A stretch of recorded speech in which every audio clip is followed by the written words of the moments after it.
Buenas Buenas noches. noches, Mauricio. Buenas noches, Mauricio. Buenas noches, Julio. Buenas Buenas noches, noches, Bienvenidos. buenas noches, padre. ¿Cómo está? Gusto saludarle. Muy buenas Bien, gracias a Dios. Les voy a compartir las diapositivas y así mientras va llegando más personas, llega Willy en este momento.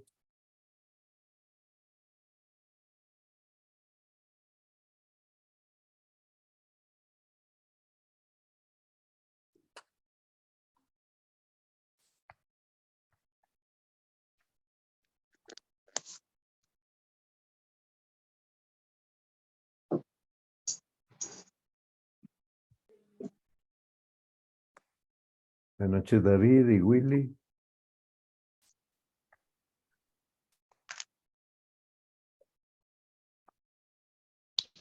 Buenas noches.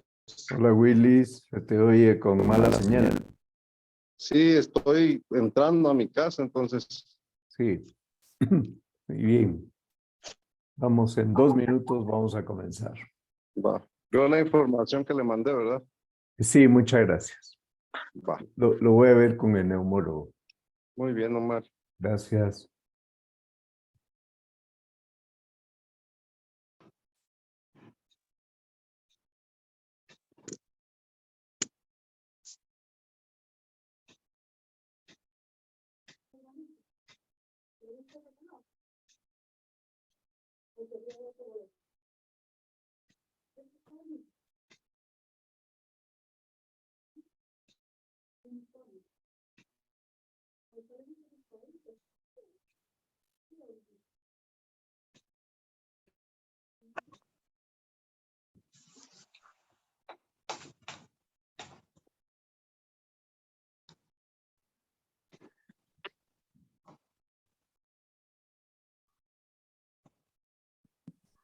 Buenas noches.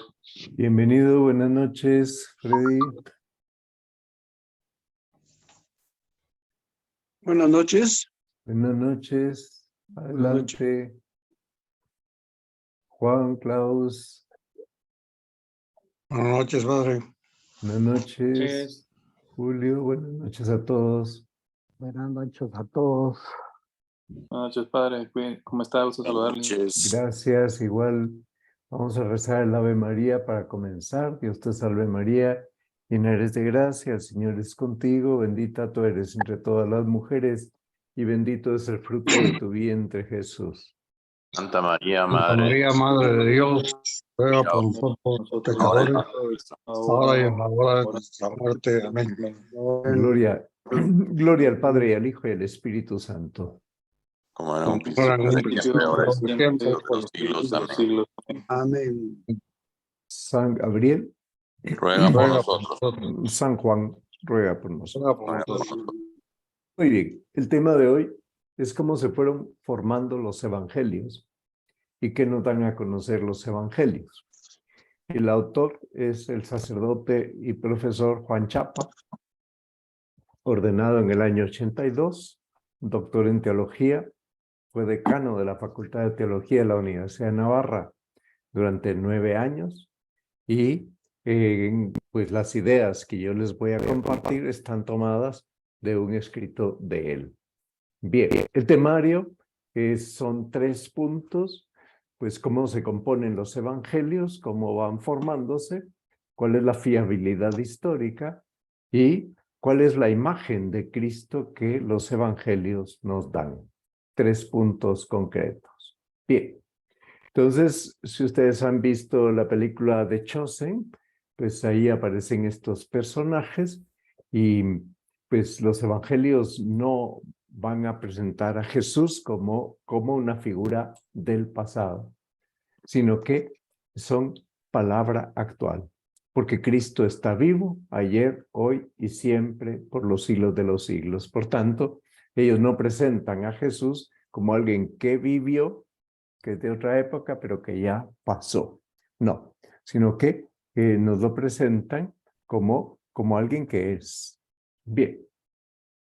Entonces, el testimonio que tiene esta palabra, evangelio. O sea, ¿qué es lo que esta palabra quiere decir? Es una palabra que significa en sentido cristiano, la palabra evangelio. ¿De dónde viene? Bueno, por un lado la menciona San Pablo, pero ya vamos a ver cómo en el Antiguo Testamento se usa esta palabra. San Pablo la menciona 20 veces, 20 años después de la muerte de Jesús, y pues no la explica, sencillamente la usa como algo ya conocido. La palabra evangelio quiere decir buena nueva. En la primera de Tesalonicenses, en Gálatas 2, en la primera de Corintios, en Romanos 10, San Pablo utiliza esta expresión. Pero cuando Jesús utiliza esta palabra, normalmente va acompañada de un complemento, es decir, el evangelio del reino de Dios. Ayer celebramos la fiesta de Cristo Rey. ¿Ya? Luego, ¿tú eres rey? Sí, yo para esto nací, para dar testimonio de la verdad, el diálogo de Jesús con Pilato. Y ayer, pues el evangelio de San Lucas nos mostraba a Jesús que pues es condenado a muerte, que está crucificado, qué paradoja, ¿verdad? Un Mesías que en vez de vencer, aparentemente es vencido. Un rey que aparentemente pues no tiene armas y es derrotado. ¿Ven? Son paradojas que aparecen en el Evangelio.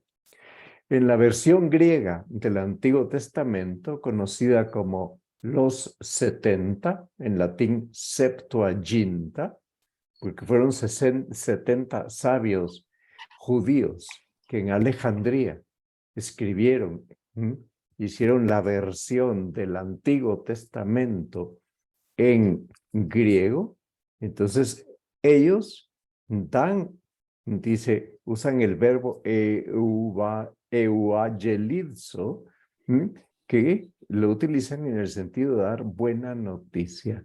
Por tanto, ya la palabra esta estaba en relación con el anuncio de que llegaba el Mesías y que iba a salvar a su pueblo. Por tanto, es una palabra vinculada al Mesías, a la salvación. Bien, si ustedes leen el texto de Isaías 52 en la versión de los 70 e Isaías 61 y el Salmo 96, se van a encontrar ahí. Vamos al texto primero.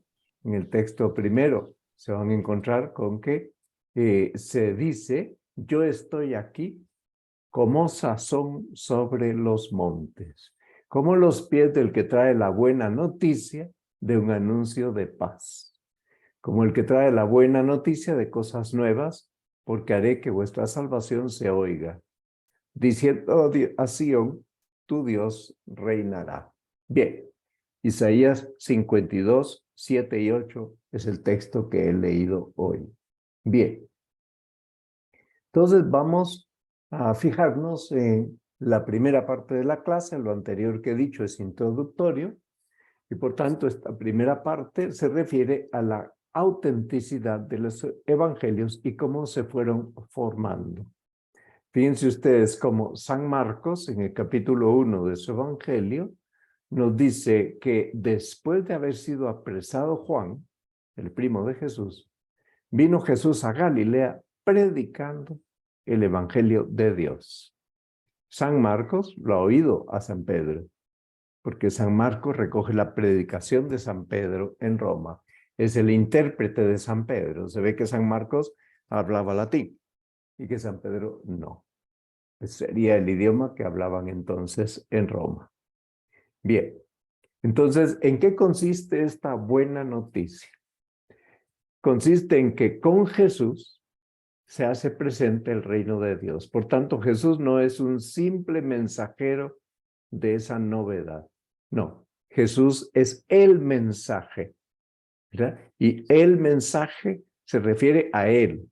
Por tanto, la buena nueva se cumple en Él.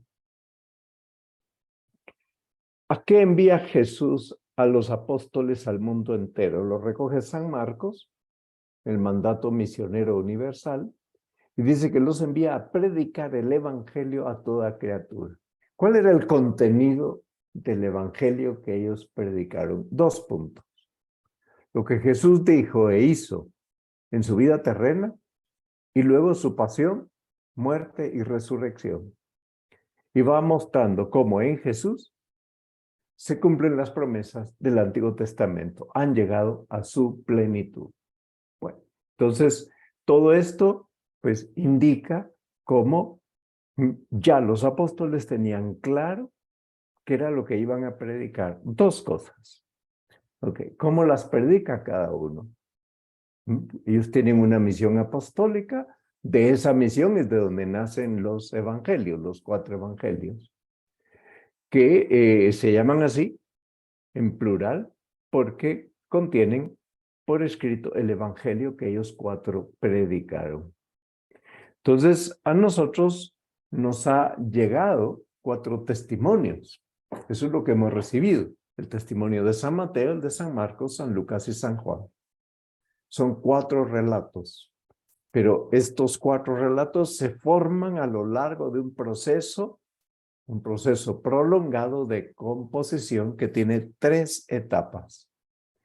Bien, primera etapa, vida y enseñanzas de Jesús en Palestina durante las 3 primeras décadas de nuestra era. Entonces son 30 años en los que, pues, ellos, los discípulos, de modo, ellos fueron discípulos de Jesús los 3 últimos años, pero ellos fueron oyentes, oían a Jesús y al mismo tiempo testigos de los signos y de los milagros que realiza su maestro. No cabe duda que San Lucas oyó también a la Virgen y que, pues, ustedes conforme van ahondando más, se van a dar cuenta de que pues, este proceso de composición de los evangelios, pues tiene formas diversas según cada uno de los evangelistas. Si han leído ustedes ese libro que yo les recomiendo, escrito por Jan Dobraczynski, un polaco, que se llama Cartas de Nicodemo. Que Jan Dobraczynski escribe un libro en el que pone en boca de Nicodemo, son cartas supuestamente escritas por él, cómo Nicodemo fue conociendo a Jesús. Y son unas cartas que, pues es un libro que usa ese recurso, dar a conocer a Jesús a través de unas cartas de alguien que fue muy cercano a Jesús, llamado Nicodemo, que era discípulo, miembro del Sanedrín. Entonces, Nicodemo le va escribiendo a su amigo Justo y le va contando cómo fue conociendo a Jesús. Es un libro precioso porque está escrito en forma de novela y muy asequible a todos. Bien, entonces, ¿Jesús les habrá contado cosas de su infancia? Sí. ¿Se les habrá contado también la Virgen? Sí. El caso es que ellos oyeron a Jesús, son testigos de primera mano, y ven lo que hace y lo que enseña. Ven y oyen. Pero Jesús los envía a predicar su mensaje. ¿Y qué implicaba predicar su mensaje? Que ellos tenían que aprender lo que iban a transmitir. Por tanto, para ellos la memoria tiene un papel muy importante porque en esa época no hay ningún otro recurso.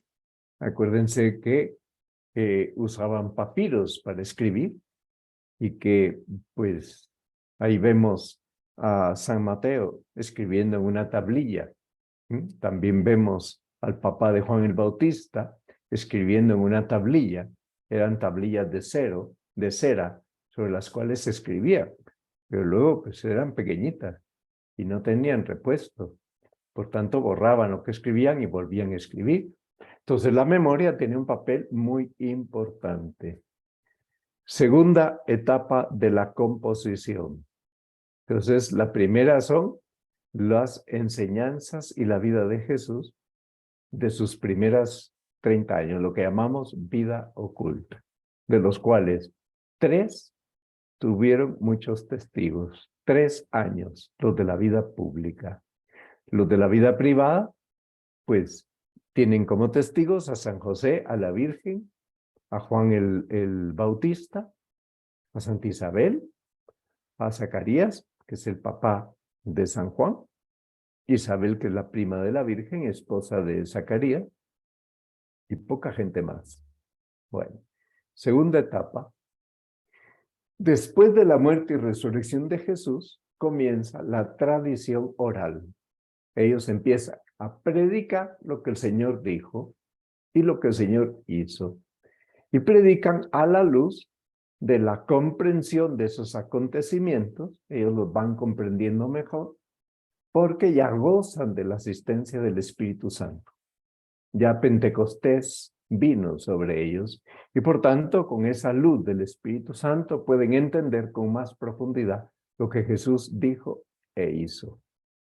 Son 30 o 40 años en los cuales la tradición oral sobre Jesús se expande desde Palestina hasta muchos lugares del Imperio Romano. Aquí tienen el Imperio Romano pintado en rojo, todo el norte de África, toda Europa, incluido la Gran Bretaña, todo el Mediterráneo, por tanto, toda la cuenca del Mediterráneo, Asia, lo que llamamos Oriente Medio, ¿verdad? Y el norte de África. Esto es el Imperio Romano.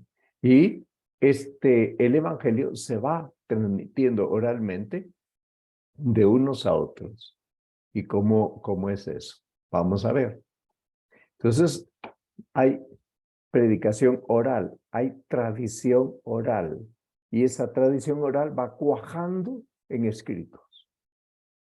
Entonces, y los escritos contienen enseñanzas de Jesús, dichos de Jesús, milagros hechos por Jesús, el relato de la pasión y muerte. Bueno, pero la predicación y los escritos se van adaptando a las necesidades de los oyentes, porque una cosa era predicar a los gentiles, así llama San Pablo y llama al Antiguo Testamento a todos aquellos que no procedemos del pueblo judío, los gentiles, y otra cosa es predicar a los judíos que están en la diáspora de Palestina. Entonces, ni modo que el público, si son gentiles, no tienen ninguna cultura previa de tipo religioso judío, y si son judíos, tienen cultura previa de tipo religioso por la tradición oral que ya existía entre ellos. Bien, entonces, ¿dónde predican?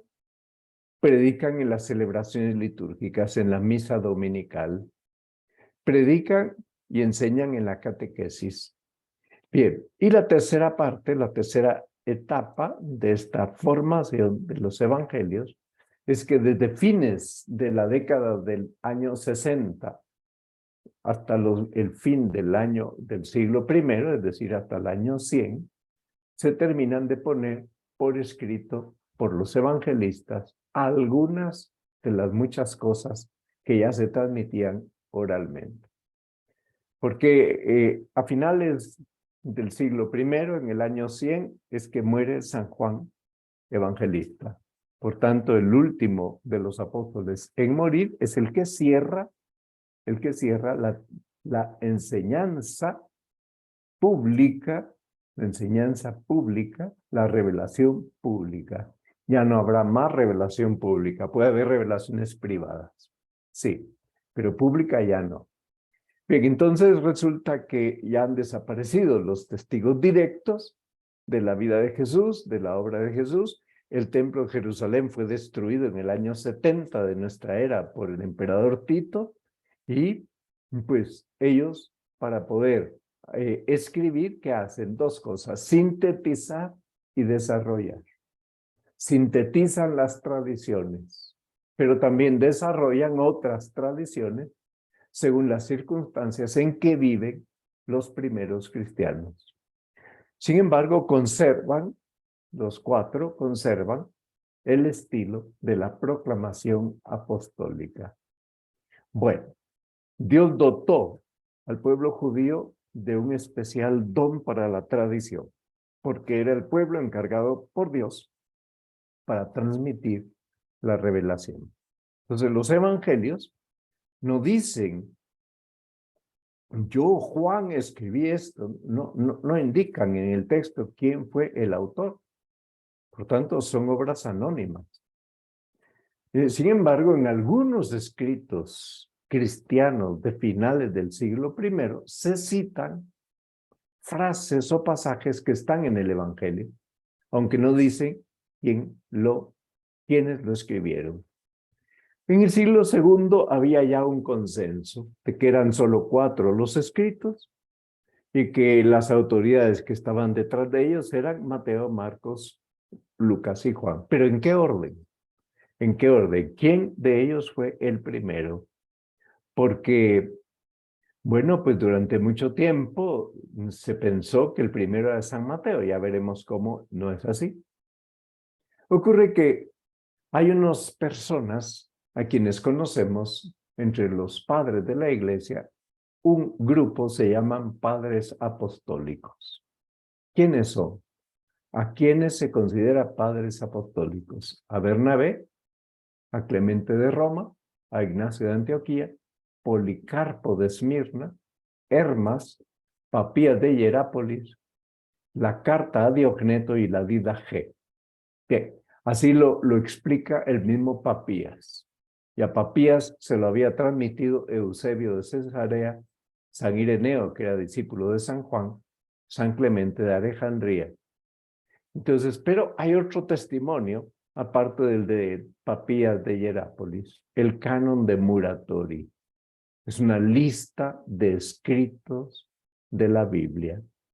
Y ese canon de Muratori transmite, junto con los escritos de los padres apostólicos, los testimonios más antiguos sobre quién escribió los evangelios. Entonces, ¿quién es Papías de Hierápolis? Contemporáneo de San Policarpo, de Justino mártir, de Marción, y quizá fue discípulo de Juan Evangelista. No tenemos ningún escrito de él, pero sí tenemos citas de lo que él dijo y enseñó, hechas por autores posteriores. Bueno, el canon de Muratori o fragmento de Muratori es una lista, la más antigua que conocemos, de los libros del Nuevo Testamento que se consideran los oficiales, los libros que están en el canon. Por tanto, los que están en la lista oficial, y por eso se llaman canónicos. En esa lista están los nombres de los libros que pues el autor consideraba admisibles y tienen algunos comentarios. Y esta lista está escrita en latín. Entonces se ha encontrado ese fragmento, lo encuentra Muratori, por eso se llama fragmento muratoriano. Bien, ¿qué dice San Ireneo? Fíjense cómo San Ireneo agarra uno por uno de los 4 y dice, Mateo publica entre los hebreos de su propia lengua una forma del evangelio, mientras que Pedro y Pablo en Roma anuncian el evangelio y fundan la iglesia. Entonces Mateo publica a los hebreos, Pedro y Pablo predican a los judíos que están en Roma. Por tanto, Mateo está en otro lugar distinto de donde están Pablo y Pedro. Ok, pero después de su partida, Marcos, es decir, después de que Marcos se fue a Roma, como discípulo e intérprete de Pedro, nos transmite lo que oye predicar a Pedro. Y le gusta tanto a San Pedro lo que ha escrito Marcos y el orden en que lo ha escrito, que le dice que haga 2 copias. En esa época había copistas. Una copia se queda en Roma y la otra se la lleva, el mismo Marcos se la lleva a Egipto. Entonces, a Egipto va justamente con aquel precioso tesoro, lo que enseñó San Pedro, que se conoce como el Evangelio según San Marcos, y lo lleva de parte de San Pedro. Los restos de San Marcos están en Italia, están en Italia, conservados en una ciudad italiana muy famosa. Están en Florencia. Bueno, muy bien. Entonces, San Lucas, ¿dónde estaba San Lucas? Acompañaba a San Pablo en el viaje. En uno de los viajes, San Pablo recorre muchísimos kilómetros a pie y consigna, lo hace así, San Pablo consigna en un libro lo que había predicado, San Lucas consigna lo que San Pablo había predicado. Vamos a ver, tengo dos preguntas. Venecia, sí, perdón, tienes razón, no es Florencia, sino que es Venecia. Muy bien. San Lucas acompaña a San Pablo. No se olviden que San Lucas escribe no solo el tercer evangelio, sino el libro de los Hechos de los Apóstoles. Finalmente está San Juan. San Juan es discípulo de Jesús, descansa sobre el pecho de Jesús en la última cena, publica el evangelio mientras vive en Éfeso. Así lo relata San Ireneo en un escrito llamado Contra las herejías. Adversus hereses es el título en latín, y es ahí en ese libro, Contra las herejías, donde San Ireneo da este testimonio. Vamos por pasos. San Ireneo de León, ¿qué nos muestra? San Ireneo es justamente el primer obispo de León, discípulo de San Juan. Entonces, nos muestra y demuestra el origen apostólico de los 4 evangelios, los únicos que la iglesia reconoce. Otra cosa son los escritos apócrifos que la iglesia no reconoce. Bien. Entonces, ¿qué nos está diciendo San Ireneo de León? Que estos escritos son verdadera enseñanza y tradición de los apóstoles. Tradere quiere decir entrega oral. Ok. Cuando se usa la palabra tradición en teología, nos referimos a una forma concreta de entregar oralmente la palabra de Dios. Bueno, entonces, ¿y por qué? ¿Cuándo se usa el término auténtico? ¿Para qué se usa ese término? Para designar que ese escrito en concreto tiene carácter original o es conforme al original. Ok, y por eso tienen tanta autoridad esos escritos, porque son auténticos, son originales o son conformes al original. Por tanto, cuando algo es auténtico, da fe, constituye una prueba. Bien, entonces un escrito, cuando decimos que un escrito es auténtico, estamos indicando que el autor es justamente la persona a quien se le atribuye. Y se usa también el término auténtico para señalar a los representantes de la tradición que tienen autoridad, que han sido acatados por los santos padres. Los santos padres son los padres de la iglesia, autores que explican la doctrina cristiana en los primeros 8 siglos, que la explican de un modo sistemático y ordenado. Bueno. Los apóstoles, Mateo y Juan, y los otros que llamamos varones apostólicos, ahí está Marcos y Lucas, por tanto, unos y otros, apóstoles y varones apostólicos, son auténticos. ¿Por qué? Porque tanto Mateo y Juan como Marcos y Lucas dan garantía de la autenticidad y la veracidad del testimonio de los evangelios. Pero esos evangelios llevan sus nombres, pero no porque ellos los hayan escrito de puño y letra. Llevan sus nombres porque ellos son los que dieron el testimonio. Ahora, ¿quién escribe de puño y letra? Porque ellos tendrían amanuenses. Tendrían, así como Pedro tenía como dijéramos, secretario. intérprete a San Marcos, y San Marcos va y recoge todo aquello, pero habría amanuenses. Bueno, entonces nosotros no sabemos el modo concreto con que se hicieron estos relatos, pero sí sabemos que hay 3 evangelios que se llaman sinópticos, Mateo, Marcos y Lucas, porque si ponemos en 3 columnas paralelas sus escritos, vamos a observar que hay coincidencias y que hay pequeñas discordancias. Y en un solo golpe de vista, haciendo estas 3 columnas, hacemos una sinopsis. Por tanto, se ven las coincidencias y las discordancias, que son, hay diversas hipótesis sobre su origen. Ok, San Marcos y San Lucas. San Marcos es discípulo de Jesús. Así es, discípulo de Jesús. Pero San Lucas es uno de los que llamamos varones apostólicos. ¿Por qué? Porque a San Lucas, ¿dónde lo ubicamos? San Lucas se ve que conoce a la Virgen. Sin embargo, el nombre de Lucas no aparece en la lista de los 12. El de Marcos sí.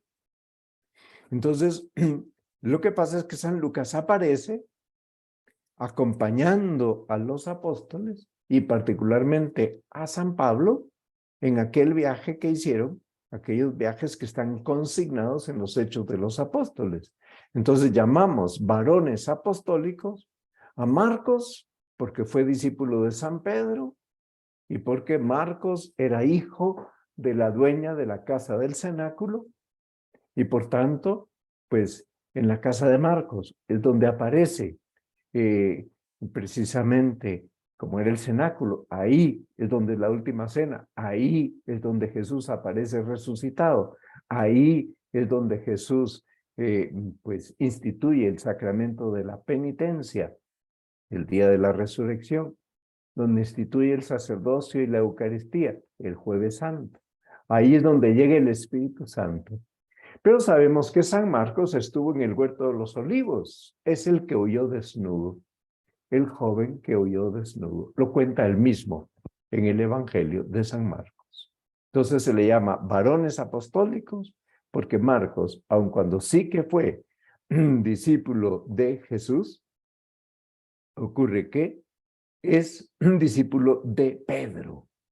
Y por tanto, a Marcos le llega todo, no solo por lo que vio y oyó, sino porque Marcos acompaña a Pedro y oye todo lo que Pedro predica. Y Lucas porque acompaña a Pablo y oye todo lo que Pablo predica y lo pone por escrito. Bueno, entonces, San Agustín tenía la hipótesis de que el primer evangelio en componerse fue San Mateo y que luego viene San Marcos y lo abrevia. Y que después, en tercer lugar, San Lucas, conociendo Mateo y Marcos, compone el suyo. Esta es la teoría de San Agustín. Bueno, pero San Clemente de Alejandría piensa que sí, que el Mateo fue el primero en escribir su evangelio, dirigiéndose a los judeocristianos, que Lucas adapta ese evangelio para los cristianos que vienen del paganismo y que Marcos realiza un compendio de los dos. Ahora, ¿qué es lo que ahora en este tiempo se piensa? ¿Cuál es la explicación que hoy tiene más peso? Es que la obra de Marcos es la primera. ¿Por qué? Porque Marcos, oyendo predicar a San Pedro, entonces pone por escrito lo que San Pedro predica.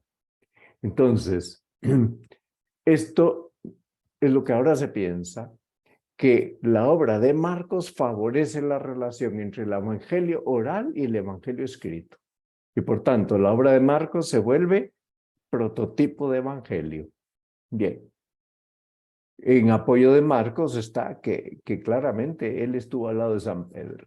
Entonces, ¿qué habrían hecho los otros evangelistas? Adoptar el esquema de Marcos y añadir un material común a los dos que no estaba presente en Marcos y otros materiales que son propios. Por tanto, primero Marcos, luego viene Mateo, Lucas y Juan.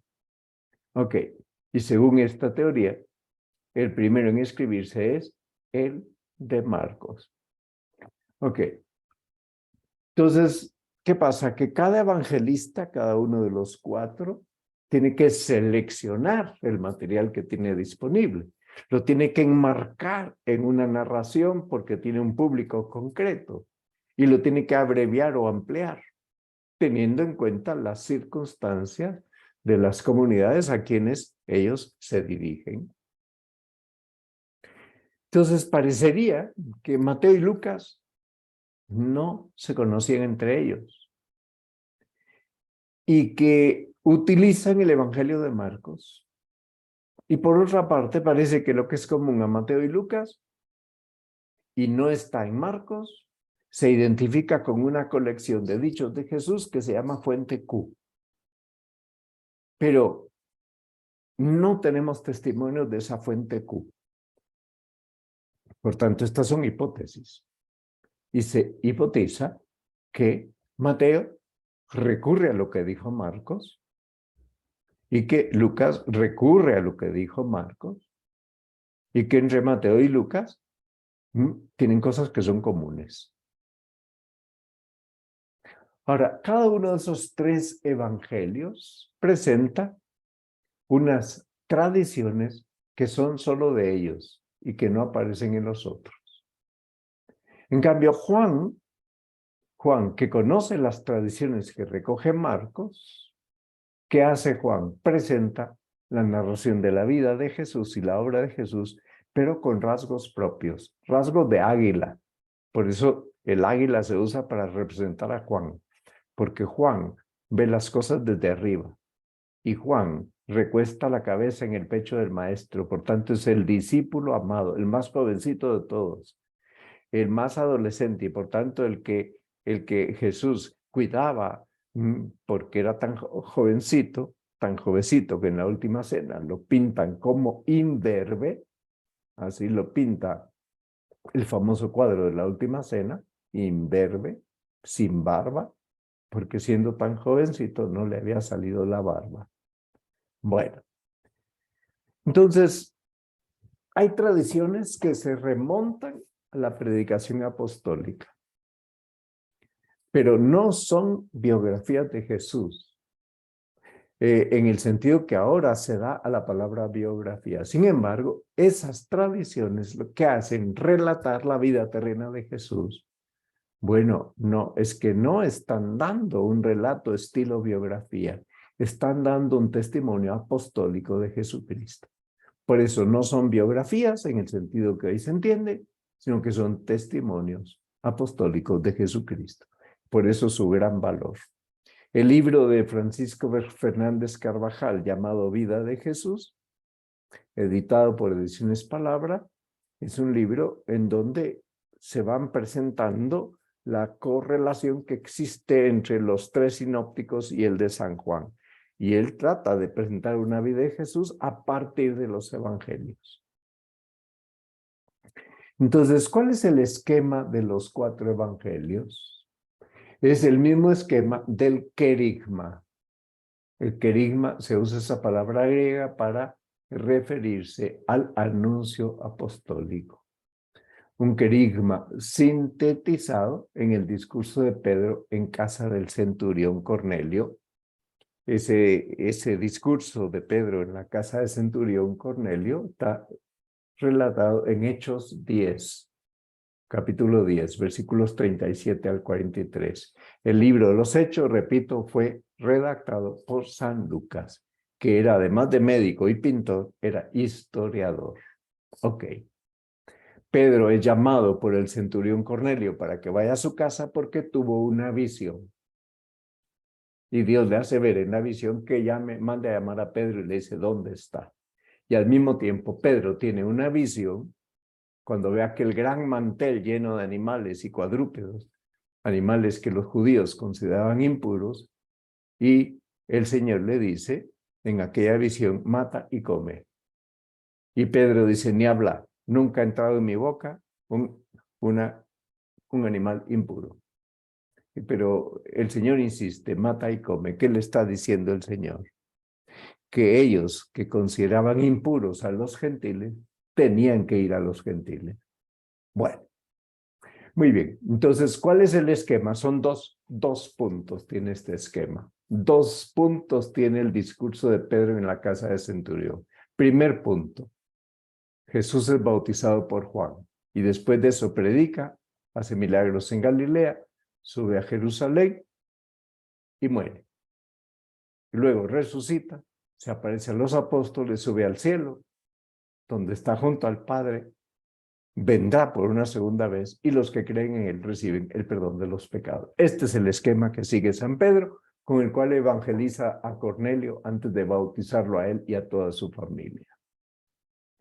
Entonces, sobre este esquema, el esquema de Pedro en casa de Cornelio, Hechos 10, 37 al 43, cada evangelista habría escrito su propia narración. Por un lado, Mateo y Lucas, que hacen preceder el ministerio público de Jesús con los relatos de la infancia. Los relatos de la infancia lo cuentan Mateo y Lucas. Y Juan, en el prólogo, que muestra la preexistencia de Jesús, diciendo que es la sabiduría de Dios hecha carne. Y ustedes dirán, ¿y dónde se queda San Marcos? Es que San Marcos recoge lo que predica Pedro. Por tanto, San Marcos está incluido en esto que dice aquí, Pedro en casa del centurión Cornelio. Ahí está incluido San Marcos. Porque San Marcos oye predicar muchas veces a Pedro en Roma. Y en esa predicación de Pedro están estos 2 puntos del esquema que usó. Bueno. Entonces, ¿qué es lo que cada uno de ellos subraya? Digamos, es el mismo mensaje. La música de la guitarra es la misma, pero los guitarristas son 4 guitarristas distintos. Uno es Marcos, ahora lo hemos puesto en primer lugar. Predica, subraya la necesidad de convertirse para recibir al Mesías y el papel de Pedro. Por su parte, Mateo insiste en el ministerio de Jesús y recoge los grandes discursos de Jesús. Lucas insiste en la subida de Jesús desde Galilea a Jerusalén y Juan insiste en la condición mesiánica de Jesús mediante el relato de milagros hasta mostrar la muerte de Cristo como glorificación. Estos son los puntos sobresalientes en cada uno de los 4 evangelios. Bien, el tema de la fiabilidad histórica, si a ustedes les parece, lo veremos en la clase de la próxima semana, porque supongo que tienen preguntas y que quieren preguntar cosas. Entonces, voy a quitar las diapositivas para que puedan preguntar y podamos dejar el tema de la fiabilidad histórica para la otra semana. Vamos a ver, no hay ninguna mano levantada. Yo no veo ninguna. Si alguien quiere preguntar algo, si no, vuelvo a poner las diapositivas, pero quedan 5 minutos ya para terminar.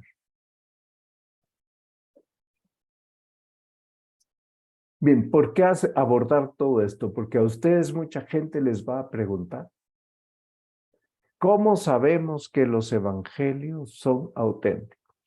Mucha gente les va a preguntar, ¿y cómo se escribieron los evangelios? Bueno, aquí han salido unas ideas de cómo se escribieron los evangelios. Por tanto, con estas ideas ya ustedes tienen una idea más precisa. Y lo último que he dicho, ¿verdad? Si resulta que Pedro utiliza en casa de Cornelio un esquema con 2 puntos, un esquema que tiene 2 puntos, ese esquema es el que oye Marcos, y sobre la base de Marcos, Mateo, Lucas y Juan escriben su respectivo evangelio desde distintas ópticas. Creo que todo este conjunto nos sirve para entender que es un proceso, la formación de estos escritos es un proceso, y que es un proceso que concluye el año 100 de nuestra era, cuando muere San Juan, que es el que escribe muere mártir en la isla de Patmos, donde estaba desterrado, y es el que escribe el cuarto evangelio. Vendríamos entonces a entender que el primero de los evangelios es el de San Marcos. Y que sobre esa base y teniendo en cuenta las circunstancias de los oyentes, los otros evangelistas escriben utilizando el mismo esquema, pero desarrollándolo de forma distinta según el público al que se dirigen. Bueno, pues si no tienen preguntas, en la siguiente clase de hoy en 8 pasaría en este tema número 11 a explicar el parágrafo 2 y el parágrafo 3. Y aunque sea un poco arduo hacerlo, creo que dejamos aquí muy claro un punto que la gente se pregunta hoy en día y que es conveniente que ustedes conozcan de cara a poder seguir el desarrollo de este programa. Dios te salve María, llena eres de gracia, el Señor es contigo, bendita tú eres entre todas las mujeres y bendito es el fruto de tu vientre, Jesús.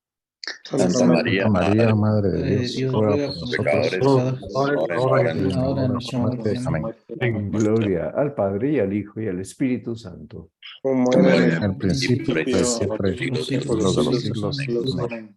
San Gabriel, Ruega el por nosotros. San Juan, Ruega por nosotros. Santa María, esperanza nuestra, asiento de la sabiduría, ruega por Ruega nosotros. Ruega por nosotros. Que tengan buena noche, que Buenas noches, descansen. Mario. Buenas noches. Gracias, Padre.